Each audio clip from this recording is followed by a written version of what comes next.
Rise and shine. Pour yourself a cup of coffee and tune in to Good Morning Aurora. News, weather, and really cool interviews. Monday through Friday from 8 to 9 a.m. Good morning, Aurora. Good morning, Aurora. Good morning, Aurora. The time is 6:32 a.m. You are listening to Good Morning Aurora, the second largest city's first daily news podcast. Good morning to everybody. It is Monday, March 29th, 2021. Lots of great stuff going on today that we have to tell you guys about. Three things of extreme importance. And then we're going to get into the great interview. I'm going to condense the news and just give you the quick bits today because we are going live on our Facebook page with the news at 8 o'clock a.m. So here's what you need to focus on today. At 1 East Benton, there is the Community Blood Drive, Stronger Together. Each donor will save up to 3 lives. That'll be from noon to 5 p.m., and it's brought to us by our fantastic elected officials, State Representative Barbara Hernandez of the 83rd District, State Representative Stephanie Kifowit of the 84th District, and State Representative Keith Wheeler of the 50th District. Also, Duquesne Abate Motorcycle Advocacy Group is also hosting this event. And that'll be from noon to 5 p.m., 1 East Benton, the Old Aurora Public Library, Gallery 1904. That's the lower level. So check that out and donate blood if you can. Neighbor Vax Aurora is happening today, and that's going to be at East Aurora High School, 9 o'clock a.m. until 5 p.m. Also brought to us by the state representatives that I just named in partnership with VNA Healthcare and East Aurora High School, 500 Tomcat Lane. Also, State Senators Linda Holmes and Karina Villa are also responsible for bringing this together for the community and putting it all together. So shouts out to our elected officials for doing this great work for all, and I mean all, of our people. Also, there is another pop-up food pantry taking place, or going to take place at 9 o'clock a.m., and that's going to be at 1000 Ramos Drive. That's Phillips Park. Brought to us by Marie Wilkinson's Food Pantry and also the Northern Illinois Food Bank. This is one of a great series of these being done by the city of Aurora and all of our respective organizations. This has been going on since the pandemic started. So shouts out to the city of Aurora and all of our fantastic city officials, aldermen, everybody who are responsible for putting this on for our great community. Hope you guys had a great weekend. Stay tuned because First Fridays are returning. This Friday, April 2nd, is going to be the return of in-person First Fridays. Things will be socially distanced and fun. You must wear a mask at all times, but you'll be able to go out and peruse and browse and go into shops and meet people and say hi and yada yada and do some fist bumps and some elbow bumps too. So make sure that you guys get out there and do all of that. Devin the artist will have a pop-up at McCarty Mills on Friday, Friday, April 2nd, so the first Friday. She is a friend of the show. Please support her, support local, support art, and support and taste some good craft beer. All right, so that's the news. We will see you guys live on the Facebook. As you guys know, we are doing live news every weekday morning from 8 to 9 a.m. So tune in to our live news coming up soon, and tune in tomorrow on Tuesday as well. And that is the news.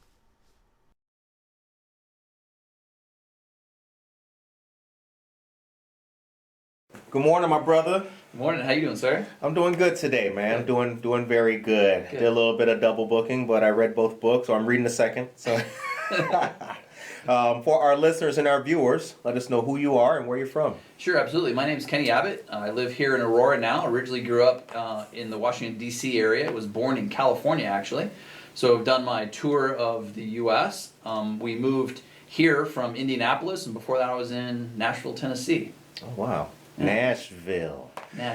I hear good things about Nashville. So you are originally from D.C. What's the D.C. experience, and is there any similarities between D.C. and Aurora?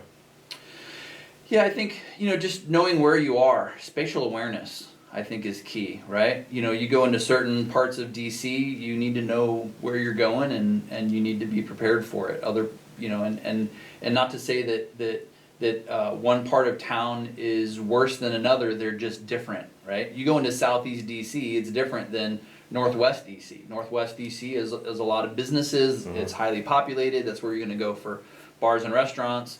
Southeast DC is the complete opposite of that. So that's where they shot The Wire, right? What's that? Is that where they shot The Wire? That TV Not show? sure. Okay. But it's not the best part of town, so you just need to know where you're at. You need to be aware. We rolled into Southeast DC one morning, and we were going to do a job there. I was working for a painter at the time. We were doing a historic building there, and we rolled into town, and we were literally getting all of our tools and everything out of the van, and police converged from every location, from every direction, and took a guy down apparently that they were watching, and they took him down right in the middle of the street about 100 feet from us, and we were like, okay, that's a good way to start the day. Nice. But just police cars and guns everywhere, and it was quite the morning. Wow. Growing up, what impact did your mom have in your life? Yeah, my mom was always there. My mom always, she was home a lot. She had part-time jobs sometimes, full-time jobs other times. My dad worked with unions and the AFL-CIO in DC, and so he was always working with congressmen and senators on Capitol Hill.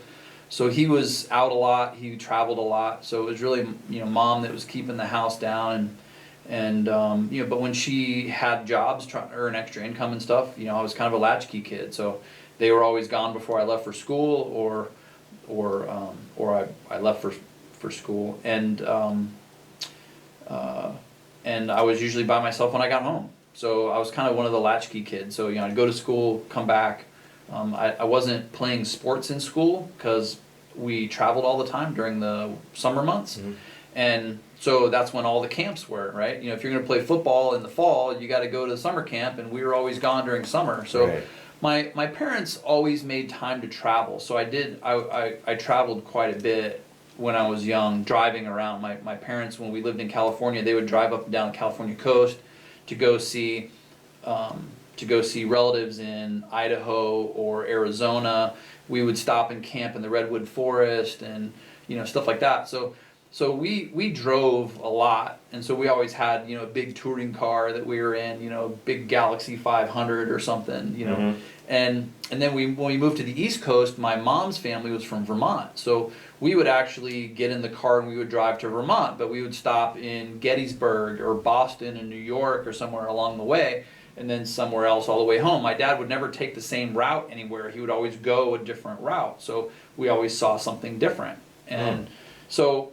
My parents were always home. My mom especially was always home during the summer, but my dad always left summer months because I was out of school, left those months for driving and traveling and doing stuff like that. And I think he loved it just as much as we did, but I feel like I'm more experienced traveler, more experienced adult because we did all that travel and camping and everything else. So when I got to be 16, 18 years old and I was traveling around the country on my own, I felt like I'd been doing it forever. It just was second nature. But my mom was very was home a lot. She ran the house. She made sure she's a great cook, so she made sure that we had good food and that I had clothes on my back and everything was handled. And but my mom and my parents, once we moved out here to Aurora, my parents actually moved out here because I'm their only child, and therefore my kids are their only grandkids. So they actually moved out here, so they're actually pretty close. So my mom and dad and I are still pretty close now that they're retired, but they're right here in Montgomery now as well. All right, very good. Yeah, because grandparents can't be away from the grandkids. It's tough. Cannot do that. Yeah. What's your educational background post high school? Post high school, played around college a little bit. I took a bunch of business courses. I took some real estate courses, but when I turned 16, I got my first motorcycle. When I turned 18, I was, by the time I was 18, I was racing all over the East Coast. So my perspective was, I don't have time for school. I got to race, and I have to work to race. So I didn't have time for college because I had to work all these hours so I could afford, to pay for motorcycle racing. And so but I felt like I'm not a student, right? There's some people that are just great students. I'm not a great student. I feel like you show me something, I'm going to learn it. If I see it, I pick it up. Let's have a conversation. I will learn from our conversations. But I'm not a great book student. You put books in front of me, I'm looking for the cliff notes. I'm trying to find some other way to learn what that is. Which I think is why I took really well to mechanics. I took really well to cooking, stuff like that, because you're doing, right? You're not reading about ingredients. You're putting ingredients in and tasting it. What does it taste like? You're turning wrenches. Does it go faster or not? So those are some of the things that so schooling for me, I played around with community college there in Northern Virginia. Shout out Northern Virginia Community College. 2 campuses, Annandale and Leesburg. And but a lot of my friends, they went to school as well. And to be honest, one of the excuses that I used for not going to college was I never looked at colleges. When I was a senior in high school, I actually enlisted in the Marine Corps, and so my plan from early on was I was going to be a United States Marine. And so I had no plan on going to college outside of the Marine Corps. I was going to join the Marine Corps. I was going to go off and do everything. Now, remember, I graduated high school in 1987, so this is pre-Gulf War. This was pre-1991 Gulf War. Right. This is pre Grenada. This is pre-Grenada. This is pre 9/11. I mean, this is before any of that, right? So there's no Cold War going. There was no war happening anywhere in the world. It was peaceful, and so I didn't join the Marine Corps to go to war. I joined the Marine Corps because I felt like it was going to be a great opportunity. We didn't have enough money for me to go to college. I didn't qualify for any of the grants. The loans didn't make sense, and so for me, I thought I'll go to the Marine Corps. That'll be the adventure that I want, and I could take advantage of the GI Bill if I decide to move on with education outside of what the Marine Corps has taught me, right? So that's sort of the direction I was going. And so when we were doing at high school, when they were doing all of these college initiatives, right? Yeah. To choose college and look at colleges and stuff, I had no interest because I was going to the Marine Corps. And that was the plan. You joined the Marine Corps for adventure. Did you find it? Well, so the story goes, when I was a senior in high school, I actually tore my ACL and MCL as well as the cartilages in my knee. So require surgery, and as I'm recovering from surgery, I tore it again playing basketball. So I tore it up playing football the first time, and then I'm in recovery and I'm playing basketball, and I fell wrong and tore it again, so I had to have another surgery. And anyway, it pushed my leave dates back. So I was in what they call the delayed entry program. DEPR. Yep, the delayed entry program. So I went through and I enlisted, did all those things, and then you're in the delayed entry program until you leave for boot camp. Yeah. So I was supposed to leave right after high school. I was supposed to leave in June. I enlisted in September, and then I was supposed to leave in June. But I tore my knee up, and I had to have surgery. So the rule is you have to wait 6 months after that surgery to go to boot camp. So they pushed my leave date back to August, and then they decided I needed another surgery. So I had to. So they had to push that leave date back, which would have been after that 1 year period. Yes. And so I had to go up and re-enlist again. So I go back up and to re-enlist, and they lost all my records. So they didn't have any of my records. They didn't have my ASVAB, which is like the SAT, like the military SAT. So I had to take that over again, which I got way better line scores. I basically aced the ASVAB. Right. So I qualified for any job in the military that I wanted. Yeah. Qualified for quality enlistment. Qualified for all of these, all these things, which I had done before as well. But I got even better line scores this time. So I'm thinking this is going to be awesome. And then as I'm working, so that's the first step is you do that. Then you you have to go through the physical, the military enlistment physical program. And at some point, they saw that I had all these surgeries on my medical records, and so they split me off from the rest of the group. And I knew that it was different because I'd been through it before. So they split me off from the group, and they put me in with different people that were pushing and pulling on my knee and stuff like that. And they told me that I did not qualify for the Marine Corps or the Army, but I could go to the Air Force or the Navy. Well, my desire wasn't to be in the Air Force or the Navy. My desire was to be a United States Marine. Right. So that didn't play into my plan. So selfishly, I was like, no thanks. And they immediately moved me to another line, and out I went. So right. I was shuffled out. You know, my enlistment sergeant, who enlisted me and was walking me through this whole program and prepared me for all this, he wanted me to lie on the records. And my whole thought was, but you lie on those records, it's a felony. So I kept going back and forth morally, ethically about whether I lie, and with my luck, I would have lied, and they would have found the other records and said, "Oh, of course, why? Yeah. What happened? Yeah. Why did this happen?" Guy says he's running a track. This one says he's got 5 surgeries. Yeah. So, my luck, they would have called me out, and they would have found it all, and and I'd probably be in jail. So I took, but to be honest, that's always been my crutch. Is I'm always too honest, right? I'm always overly honest. And I think that's what people get out of me. Does it hurt me to be overly honest? Maybe. Is it? But I feel like my integrity is intact. I know that I've told the truth to everybody, and I know that what I did was right. And maybe it didn't provide the best results that I wanted in the long run, but I knew that I did it the right way, and the results just sort themselves out. But definitely a character enhancement as Yeah. opposed to a detriment. Yeah. Definitely. Yeah.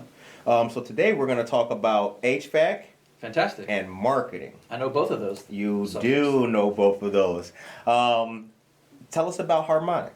Yeah, sure. Harmonic is owned by a good friend of mine, Jeremy Hesselink. Jeremy worked for a few large HVAC companies in town here, some large reputable companies, and he did everything from service to running their service departments to helping them with all their inventory and training their new employees and recruited people and stuff like that. So he knew the industry very, very well.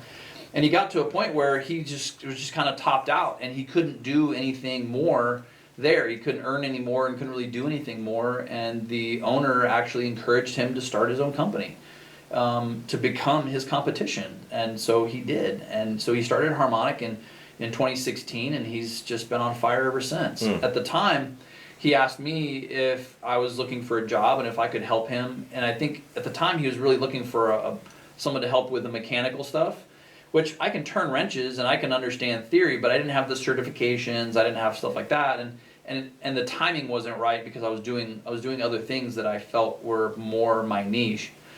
And then I was between projects a few years back, and I'm sorry, he started the company in 2013. Okay. It was 2016 when I contacted him and said, "Hey, I'm between projects. Are you still looking for someone to help with marketing and stuff like that?" And so we finally sat down and I got a job with him. Again, not to turn wrenches necessarily, but I did end up turning wrenches for him and helping with installations and everything, just to understand that part of the business and to understand what the guys would need for installations, so that I could help him with some of the operations oversight. But my job really was to get the phones ringing and to create growth and business development for him. I think the first time I met you was in your garage. I think you were turning a wrench the first time I met you. I have a lot of wrenches. Funny that you mentioned that. Yeah.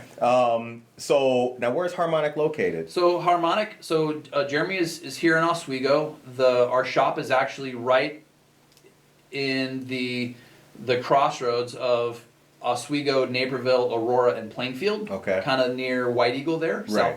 south of the Fox Valley Mall. And so we're in a perfect location really to serve those 4 communities. I live in Aurora. A couple of the other guys live here in Aurora, Oswego, but we serve the whole surrounding area. About a good 10-15 mile radius.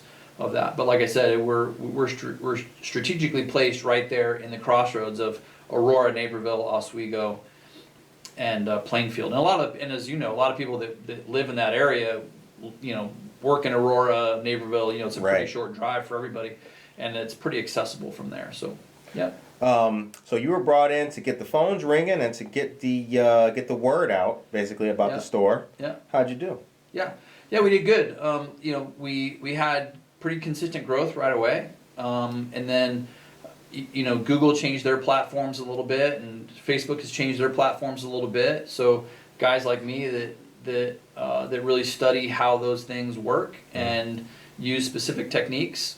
We've been able to be really successful there. In the last 2 years, we've grown about 30%, which is pretty significant growth for a company around $1 million. Yeah. We added another company called Harmonic Home Services, which is a handyman home renovation business. Okay. So between the last 2 years' growth in Harmonic HVAC and Harmonic Home Services, we've grown about $1 million. So in a 2-year span, we've grown about $1 million. So that's pretty significant, I think, for a small business. I'm going to make an observation. You like what you do. I do. You really do. I think it's fun. I like the strategy of it. I like anything strategic. It's part of my OCD. It's part of my Rain Man character, I think. For you young people, that's a movie. Yeah, it is. So if we're playing a game, right, a board game that has strategy and forward thinking and planning, I'm fully engaged. Yeah. If we're playing Life or Battleship. Battleship or something, I'm not as engaged. There's not a lot of forethought or strategy involved in that. And we had some friends over the other night. We were playing a strategy board game, and everybody just noticed how intense I was in thinking of where we were at, because I just couldn't wait for the play to get around the corner again, because I already had my next strategy play ready to go. Yeah. But I do. I enjoy the strategy of it. I enjoy the the challenge of it, and I like seeing our guys successful. Whether it's Jeremy with HVAC, or whether it's the Tracys that own Fox Valley Cycles across town. I work hard for the people that I work for, and I think that I owe them, they hired me for a reason. I owe them, my full engagement. And so, I enjoy the strategy of that. I enjoy growth and success. To me, the money is almost a side note to just the success of the operation, right? Because the more we grow as an HVAC company or a handyman company, the more people we get to employ, right? And what we find is we're employing people that are maybe coming out of school, that are looking for their first job, and we want to get them trained properly. Maybe there's a technician at another HVAC company that hates his job. He just doesn't have the right environment. So we can bring him into our environment and put him into our culture, and it works. And that being said, I'm very much a team-oriented person. So I grew up with racing teams. I grew up with sports teams, and I feel like we can create businesses with the same type of culture as those athletic teams. Yes. And we can be just as successful, right? There's no reason why everyone on the team shouldn't be respected, and there's no reason why we shouldn't be investing in them. There's no reason why they shouldn't have great uniforms. There's no reason why they need to be working in poor conditions or be treated badly. So we treat our people the right way. We pay them properly, and we provide them with the best opportunities for success. And sometimes that culture, as could be, taking on the right jobs even.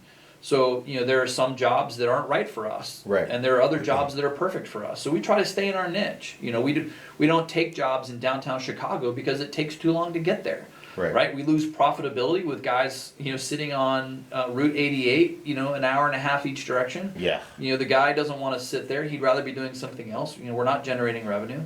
And when he gets down there, is he even going to have a place to park to service the air conditioner that he's looking at? So So we don't even mess with that stuff. We stay to our niche. We do residential and commercial work, but we do it within our radius, within our niche, to make sure that everybody's profitable and everybody has a great opportunity to do what they do best. What's the biggest impact COVID has had on the HVAC business? You know, it's very interesting because we're wanting to go into people's homes, right? Right. Like we kind of have to go in your house to fix your furnace. Now your AC, we can stay outside for most of that, but we still need to go inside and look at look at the thermostat. The coil is inside, right? Most people forget that the fan that runs your air conditioner is in your furnace, which is in your basement. I didn't know that. There you go. So people want us to come look at their air conditioner, not understanding that we need to get into their house to check the furnace because the furnace is blowing the cold air. And so we've had to remind people of that. But but when COVID first hit last year, March and April were kind of weird, right? Because it hit in March and all of the shutdown really came in March. Yeah. So March wasn't that great last year, but what we found was that as some of the stimulus money started rolling in, and as everybody was at home more, they wanted their house to be a little bit more comfortable. So, and they weren't spending money on vacations. They weren't spending money on travel. They weren't spending money on gas back and forth to the office anymore, right? So we found somewhat of what seemed like maybe a reallocation of funds. Right. Hey, this is a great opportunity for us to renovate our bathroom and our kitchen on the handyman side of things. Maybe this is a perfect opportunity to replace our 20-year-old air conditioner and furnace. So I think we saw some of that. Other parts of it, I think, were just natural growth of our company and where we're at in the space. So we actually had a record year last year. Good. Strangely enough, the spring was weird, but summer through November, December were all record months for us. We had more sales in June, July than we ever had, and those still continued through the fall months. We had a good December. We had a better January this year than we've had in a while. So it's really hard to tell, But what's the repercussion of that? Are we going to have a slower year this year because everyone spent their stimulus money last year? Right? So we don't really know what the cards hold for us. So, I'm looking at alternative or additional, not alternative, but I'm looking for additional marketing opportunities with different platforms and stuff, but I can't commit until I see a trend in 2021. So I want to see what the spending trends are. Right. Are people gonna be bringing us into their home more this year? Are our sales continuing to trend up, or is it just another slow March and April? Right. Because March and April are always slow in HVAC. It's 50 degrees outside, you really don't need your furnace running. It's 50 degrees outside, you really don't need your AC, right? So no one's really thinking about those things. But now is that time to get your, to schedule your AC cleaning checks, right? So, a lot of people wait until June and it's 90 degrees outside with 85% humidity, and they wonder why we don't have any time on the schedule to fit them in. So now's that time. Whoever your HVAC company is, make that appointment now. If you don't have an HVAC company, call Harmonic, and we will. So we want to get you on the schedule. We want to get you on the list so that we can get all that taken care of, because we will have a lot of no cool or what we call no AC calls. They'll start to come in, right? It's the air conditioners that start failing when it's hot out and they're running nonstop overnight, and again, it might not be the air conditioner, it might be the capacitor on the furnace, because every time that AC kicks on, it kicks on the blower on the furnace, and so it might be the capacitor on the furnace or the AC. So, get us in there, let's do what we call a clean and check. We clean the coils, we clean the motors, we clean everything out, and then we check all the electrical components. And what a lot of people don't understand is those electrical components only last maybe 5-8 years. They're just small electrical connectors, almost like a battery bumper. Right. And all that stuff goes bad, especially if you have mice in the air conditioner building houses for the winter, right? And they're, a lot of times in the summertime, we'll pop those panels off and we'll see, little fried mice, across the top of the connectors, where basically, he connected the positive and negative at the same time with his front and back feet, right? Oh, my goodness. So it's pretty tragic. If you feel faint with dead animals, you don't want to get into the HVAC business. We see quite a few of those, but that's what happens. Is over the wintertime, the mice are trying to find a place to get out of the snow and the wind and the cold air, and so they find their way into the air conditioner and they build a nest in there, and then they end up gnawing on the wires and stuff and get zipped, or they short it out, and now the computer the computer board and it doesn't work, but you don't see that until it's running all the time. So get the HVAC companies in early, get your clean and check, get all set up before it gets too warm. Now, how can people find out about Harmonic? Were you guys on social media? Yeah, all over social media, of course. You can find us on Twitter, Instagram, and Facebook, of course. We've linked all of those. There's some pretty good stories on Facebook. You can go down through there, and what I do is I also post great information about some of the vendors that we use. So information about air cleaners, air purifiers, filtration devices, humidifiers and dehumidifiers. These are all great indoor air quality things that people should be considering, especially with COVID and everything else. They have air purifiers that actually weren't available to us most of last year because they were being allocated to hospitals and restaurants and office buildings and everything else. They're now starting to produce enough of them where we can now get them for installation in residential applications. So and we were using them far before this even happened. It just so happens that the products that we use, that we recommend, actually kill the flu virus, tested flu virus, both COVID, swine flu, H1N1, COVID-19, all the other things, going back years and years. But they actually kill over 99% of the virus, bacteria, and everything else, even on flat surfaces. So just having this connected to your house is scrubbing the air, and it's good healthy practice for us. And you pair that with a good smart thermostat, and you've done quite a lot to keep your home smarter, healthier, and more efficient. But to answer your question, you can find us on Facebook, harmonichvac.com. There's a whole host of information there. You can book book online. So if you want to schedule your clean and check, or if you want a free estimate, something like that, you can do that. There's a free estimate tool on our website. So if you're looking at a new furnace or air conditioner for this year, you can go on the free estimate tool and just click the boxes that apply. So it's going to ask you, how big is your house, right? How many square feet? Is the air conditioner cooling? How many square feet is the heater cooling? Because that might be a little bit different per home. So it'll ask you those questions, and then it gives you options based on what you might want to pay per month. So we actually have it broken down where the pricing on the website is going to tell you how much per month this specific model is. So it helps you even make decisions on to choose what model you want that's within your price point, and then at the end it'll help you set an appointment with our project manager, and he'll get you all dialed in. So we'd make it as painless as possible, and anything over $1,000 we can actually finance. So there's a finance application online as well. Super simple to just do all of that right from the website, and it'll get you to the bottom of that sales funnel, and as painless as possible. Absolutely wonderful. Now let's talk some marketing. Sure. You were doing marketing before your time with Harmonic. Yeah. Was it difficult, or did you have any difficulties applying your marketing skills, strategies, and principles to Harmonic? Or were there, had you done that kind of work before?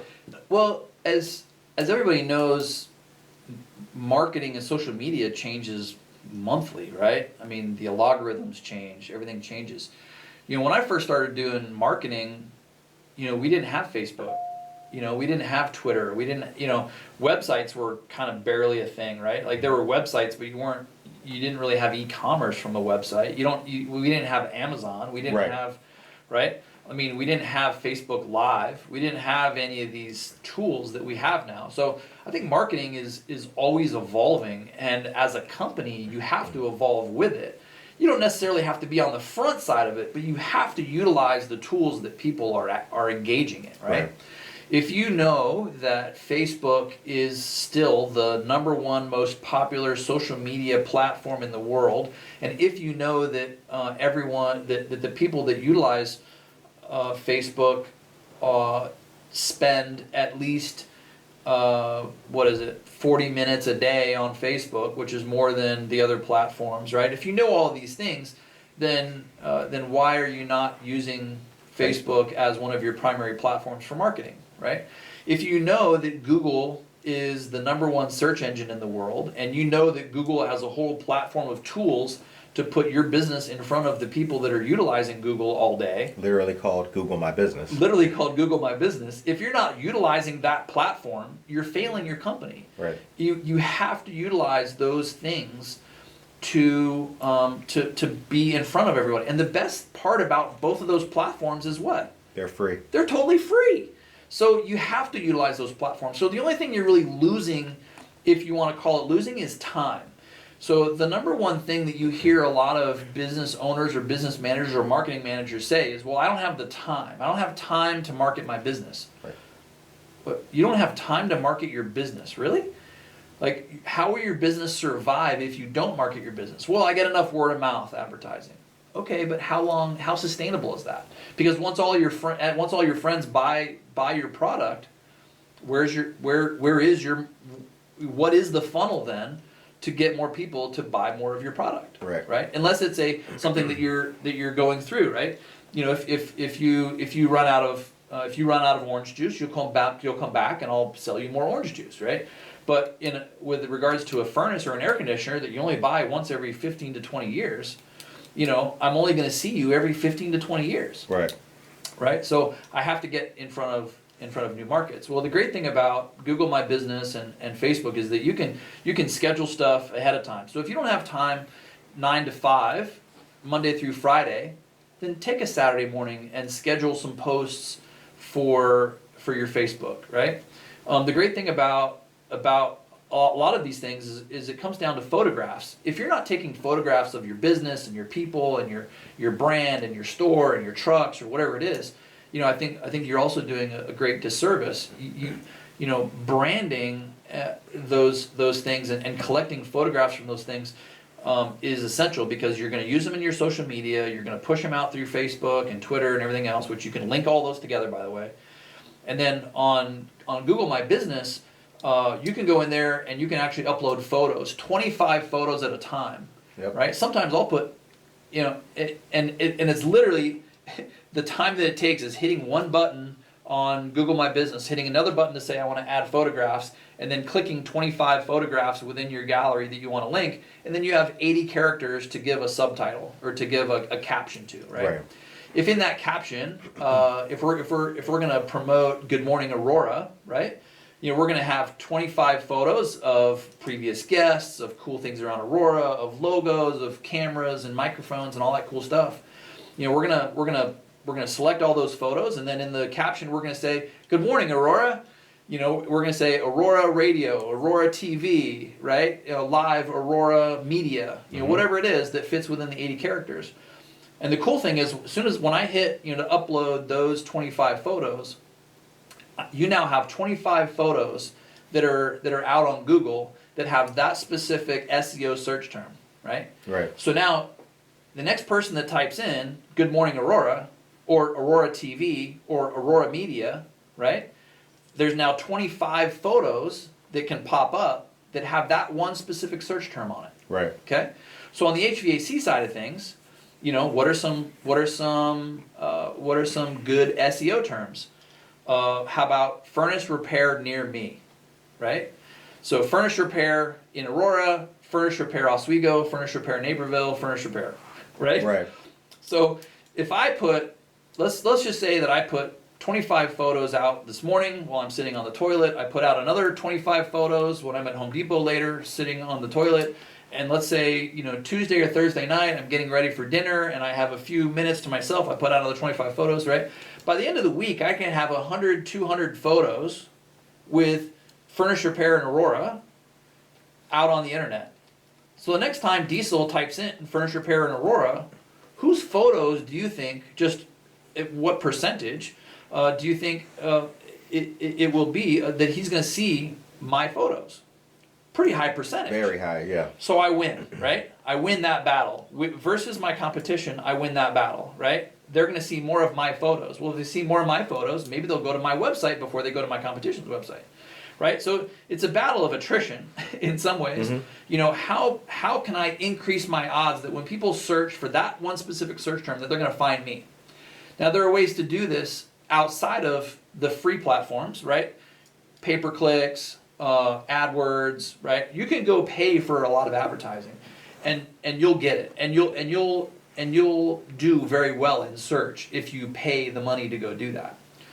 What we've proven is that you can also use the free platforms, and you're going to be right there. In most of the platforms where you search for us in our market, we're on the top of the list. We're on the top of the list for a very specific reason, because because I'm very strategic about the timing and placement of a lot of this, a lot of the SEO terminology. Because people are on at certain times of day, so that's when it's best to post, like for Facebook and things like that. For Facebook, for sure, yeah. And that's what's great about, if you don't have time to stop in the middle of the day, like at 1 o'clock, and because you know that this is a target time, then schedule it. Schedule your next week. If you know that most of your demographic is going to be on Facebook after work, right?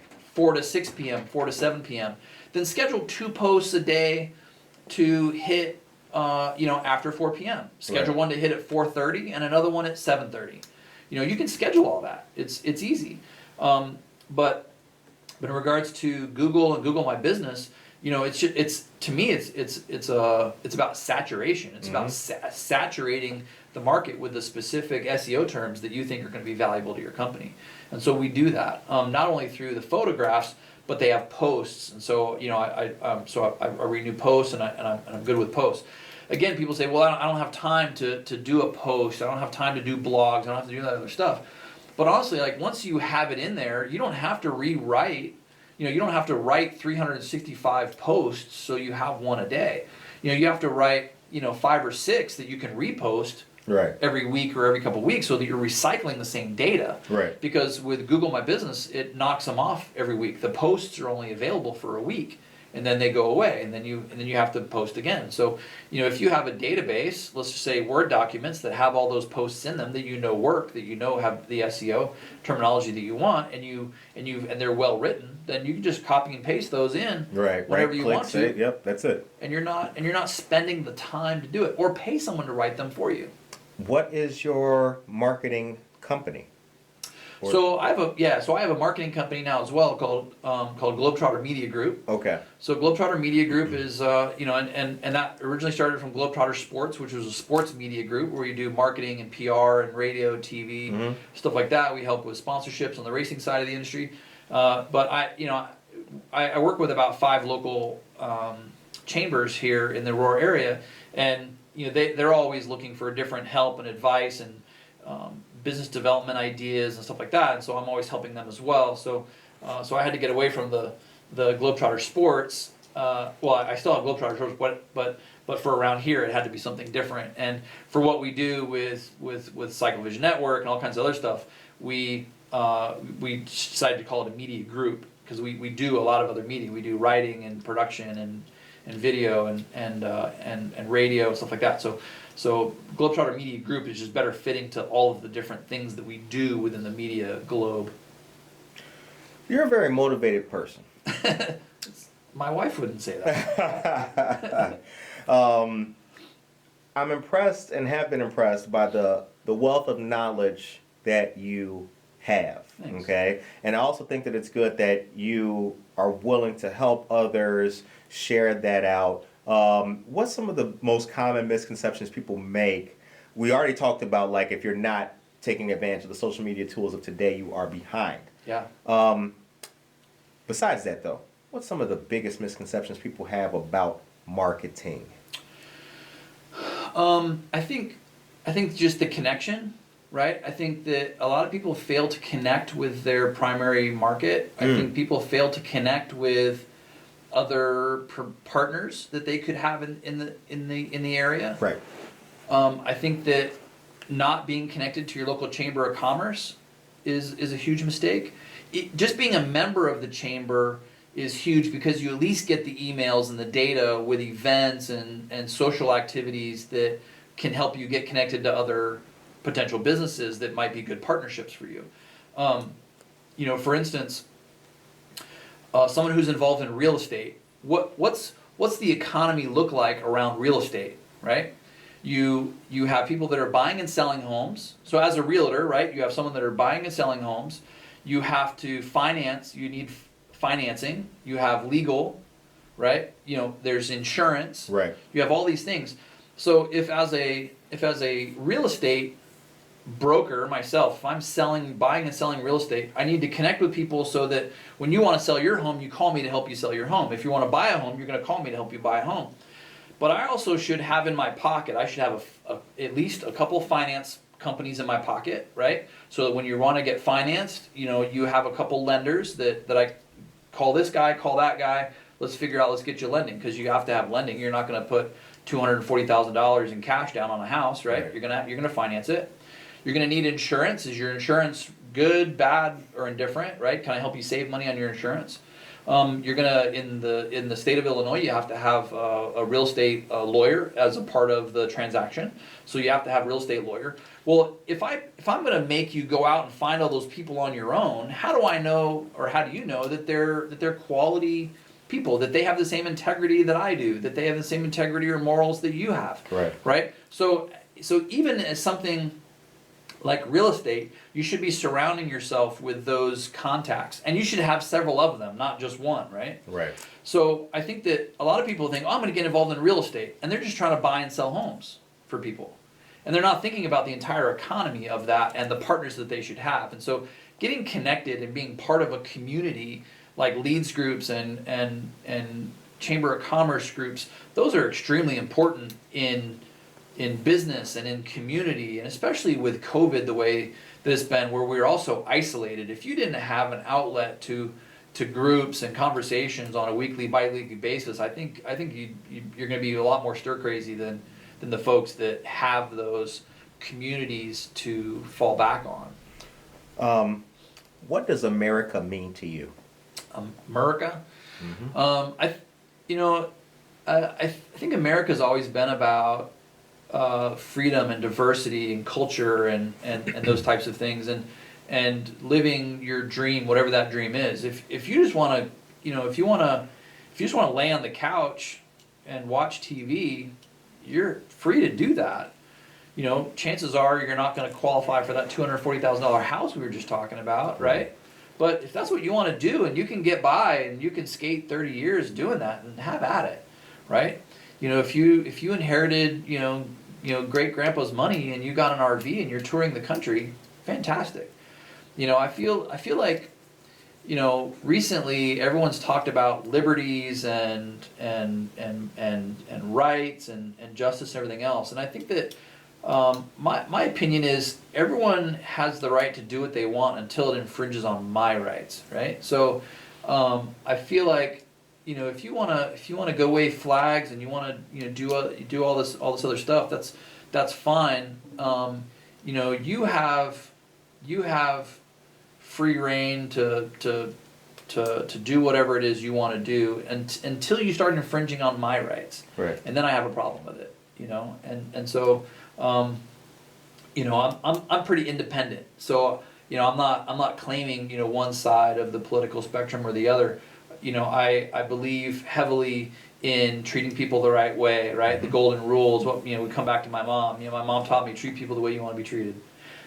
So I try to do that. I come back to faith, where church teaches us, that we should have grace and forgiveness for everyone. And so I believe in my life, I give everybody grace, and I give them, chances to do what they want to do. And if we don't agree, we don't agree. I just want to hang out with that person as much as as I would someone that I feel more of a bond with. But I grew up in a pretty diverse neighborhood. My social group growing up was myself, a couple of my friends that were Puerto Rican, Filipino, 2 black kids, and a couple girls from around the corner. Like walking down the street, we were the United Nations. It was pretty mixed, diverse group, and we were all best friends and still are to this day. We're all still great friends. Some of my, but I think that helped me understand. Like I didn't really start to understand social injustice until later in high school, because we were just all from the same community. We were all from the same neighborhood. Right. And so we were all treated the same. We treated each other the same. Until they start teaching you about, injustice and racism and stuff in school, we didn't really feel it. Like we didn't see it until we were taught what it was. Or until books actually said, well, this is what was happening, because we didn't see it. Again, we knew that things happened, but we didn't feel it in our neighborhood, because our neighborhood was so diversified. Right. And we were all good friends, so we well, whatever. We thought that racism was something from the past, that it doesn't exist. Mm-hmm. But until you get into an environment where you start to see it, or it's a different scenario. And coming back to Aurora, clearly it's a very diverse community, but it's segregated as well, isn't it? I mean, sure. there's definitely areas of Aurora, and we go back to your conversation about DC. There's certain areas that we know struggle more than others economically, mm-hmm. and people look down on that. Whether it's from other cities looking in, like, I don't want to go to Aurora. Right. I was at a cheerleading competition for one of my daughters, and they were talking about some of the upcoming cheer competitions, and West Aurora was going to host one of the cheerleading competitions. And we were behind some mothers from a better economic community, and they were questioning whether they would want to go to Aurora for their daughter's cheer competition. Well, maybe we won't go to that one. Maybe we'll sit that one out. I was immediately offended. Even as a white guy in Aurora, I'm offended. Like what? And I leaned forward and I asked him, I was like, why? What's wrong with Aurora? Why would you not want to go to Aurora? Oh, there's way too much crime in Aurora, and you just don't want to go there. I didn't tell her that I was from Aurora. They know I'm wearing a West Aurora shirt. Right. And so I was immediately offended. I was like, wow, and I bet I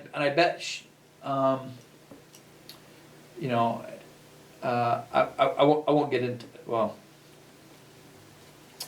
I was going to say she probably calls herself a Christian as well, is coming back to a conversation we had earlier, which may or may not be appropriate for this, but I feel like there are a lot of people that look down on other communities with no knowledge whatsoever of the community and the amount of respect and integrity that community may hold. They make decisions based on lack of facts. It's deplorable. Or lack of experience, and it is. And so, back to your original question, what do I think America is or represents? I think it's the melting pot of all of these different things, and I'm okay with you doing what you came here to do. If you came here to get an education, get an education. If you came here to work and get a job, fantastic. If you came here to escape something, it's fantastic.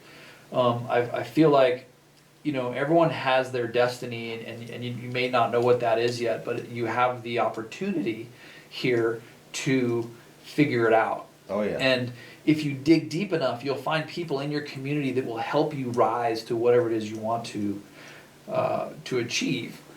And I feel like some of the things that that you guys are doing, and we were talking to Nick earlier, and we were talking about empowerment programs and youth programs and community programs, and what some of the things that our mayors and our mayor offices want to do within the local area, and churches and youth groups, and really what it comes down to is empowerment. And I think what America does is America empowers you to be and do whatever it is you want. Right. Right? And it allows you the tools to do so, right? So you don't have the money to go to college, but you can get a job to earn money to go to college, right? If that's what you want to do. Yep. You've now gone to college, you might have a hard time finding a job, but there are jobs out there, right? I think that we get caught up a lot of times where someone's like, I don't have my excuse for whatever is I don't have money, I don't have a job. Well, there's jobs out there. Are you willing to do them? Right. Right? Oh yeah. There's a reason why there's a bunch of people that are out in the strawberry fields and picking strawberries and potatoes and whatever else, right? It's because other people won't do it. Right. People they look come down here, on that people job. come here to this country to do that because it's at least work. They're making some money and they can make a pretty good living doing it, and they're even getting benefits and everything else. But other people who maybe wanted to be a financial planner, right? They're not willing to pick strawberries for a living, right? It's below them. Right. Right? And so I think our society sometimes has a hard time with scale. Like, I went to college and I grew up and I deserve this, right? And so you're looking for jobs at this level that only pay $100,000 up a year. Well, there's a whole bunch of jobs that pay less than that if you're willing to take them. Right. My dad was involved in helping the shipping industry, the maritime trade. He was helping Boilermakers and blacksmiths, forgers and helpers, guys who built our military ships and repaired military ships and stuff like that, right? And back in the 80s, a lot of our shipyards were closed down. Yeah. And they were sent, and those contracts were sent overseas. So we're now having foreign nations building our military vehicles, right? Our military ships. Well, the choice at the time, as my father put it to the workers that were there, my dad was trying to save all those jobs. My dad was trying to save all those workers and save those contracts to keep those jobs and to keep that money here in the U.S. But eventually, when they voted to close down all those things, you're leaving tens of thousands of workers, skilled laborers out of work. Right. Right? So their choice was be unemployed, retire, or my dad worked out a contract with the new companies to employ American workers who already knew how to do the job. Right. So you could take a job in Denmark, doing the exact same job you were doing, maybe for less pay, but at least you have a job, and now you get to live in Denmark. Right. Are you willing to make the changes, right? And I think a lot of what people do is they're afraid to change. They're afraid to accept anything other than what they know. They're afraid to to sacrifice something. And I think a lot of lawyers put it best with you made the right deal when both parties hurt a little bit. Yeah. Right? And because you both sacrificed a little bit to get there, but you both kind of got what you want. And so I think America is all about opportunity and making the best of it, and being able to provide something more for yourself, for your family, for your kids, and your community. The show ends on a positive note. What is your message today for the people of Aurora? Keep your head up. I think it's easy to put your head in your hand and be frustrated with whatever it is that you're frustrated with, right? To be frustrated with the school system, be frustrated with with work, to be frustrated with government, to be frustrated with whatever it is you're frustrated about, right? It's sometimes harder to do the right thing, right? It takes more energy. It takes more of these things, and so I just really encourage people to continue encouraging other people. I feel like the more you empower your neighbors, the more you empower your kids, the more you empower other people at work, the better they're going to be, and the better off you're going to be. I've always felt the most satisfaction when I empower other people, And I think that's why I like marketing, because marketing is doing two things. It's connecting a customer with a good company. It's connecting a company with good customers. Yeah. It's providing good jobs. It's providing, good opportunities. It's providing good product, to people.